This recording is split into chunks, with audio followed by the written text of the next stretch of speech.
اوه اوه اوه نبره باباش اومدی انکوینو نومتان زه جانی باباش ماستی خون کردی جانی باباش. طالبجان قربانوف چند روز باز است که با جامعه سرخ و ریش درازی سفید در نزد عرشه سال نوی خوجند انتظار کودکان می ایستد.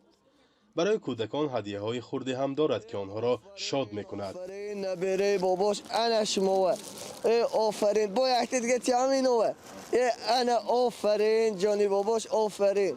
در روز به چند ساعت میسی به این هوای فروکنده؟ 5 ساعت 6 ساعت خیلی. مثل طالبجان ده ها جوان دیگر در مرکز شهر عین کار را می کنند. کودکان بسیار فرارسی سال نو را بیشتر به خاطر بابای برفی دوست می دارند که گویا از پشته های برفپوش دور برایشان تحفه می آورد. این تحفه ما می باشد در دونش کوکروز، چیپس، پچنی، شکلات ساق می باشد برای خورسندی کودکان می باشد. ارچه نیمه ماه دکبر در مرکز خوجند قامت افراخت.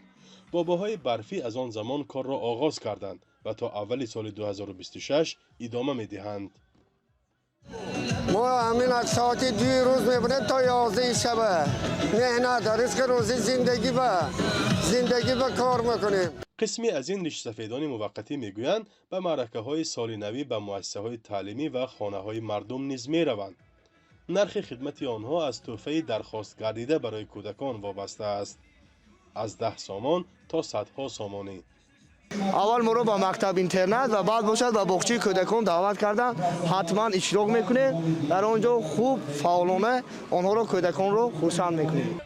در تاجیکستان که بیکاری گریبانگیر اهالی است، جوانان با استفاده از هر فرصت سعی میکنند درآمد به دست بیارند. پایان سال میلادی بابای برفی هم به آنها به قول هدیه می آورد و آن هم کاری موقتی و درآمد چند روزه برای زندگی.